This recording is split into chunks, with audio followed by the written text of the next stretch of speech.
Swinging and Swapping Erotica. 7 Explicit Sex Stories by Giselle Renarde. Read by the author. The Couple with the Dragon Tattoo by Giselle Renarde. It was always a giddy thrill, those nights we met up with VG and Liliana. For people like Jerry and I, so deeply entrenched in our boring little heterosexual lives, having dinner with a lesbian couple was exciting. Maybe it shouldn't have been, but it was.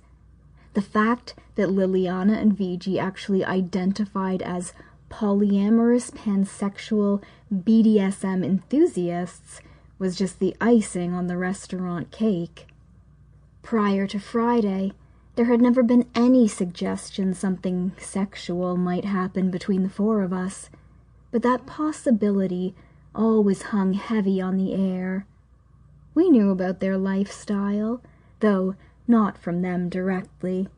Friends at our Introduction to Printmaking course had pointed out VG and Liliana and told us about the girls' lifestyle.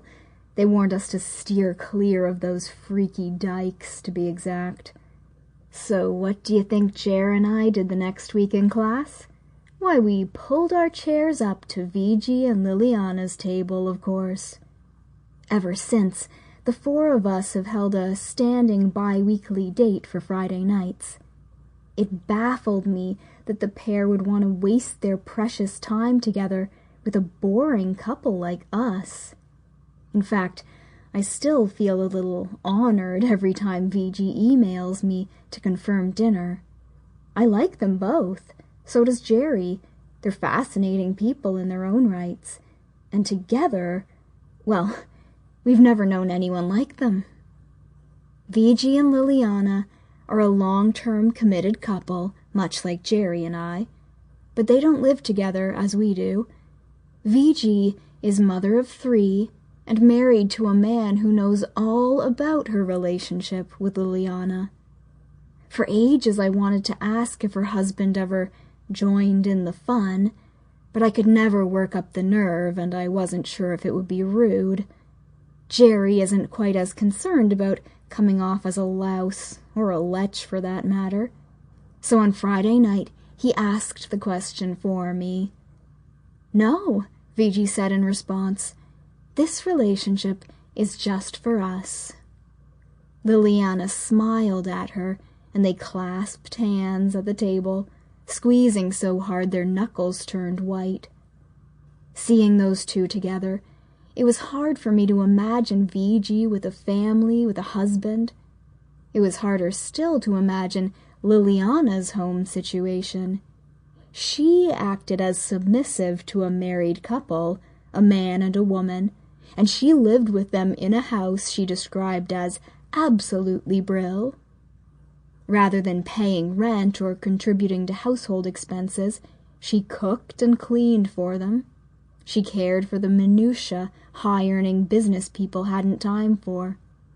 In exchange, they provided her free room and board, as well as a moderate salary, and, as Liliana put it, certain pleasures you might not understand. True, Jerry and I had never been BDSM people, but that didn't mean we weren't curious. We've tied each other up on occasion, but according to VG and Liliana, that's child's play. I wondered what they got up to in the bedroom. I really did.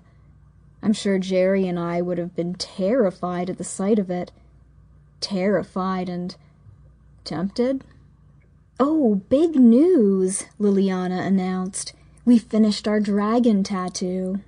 Dragon tattoo? When I shifted closer to Jerry, he put an arm around my shoulder. We'd neglected to make reservations, and the best our restaurant could do was cram the 4 of us at a circular table near the bar. Knees brushed knees.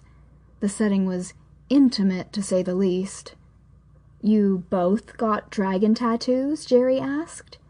"We both got a dragon tattoo," VG said. I was reasonably confused. Sample complete. Ready to continue?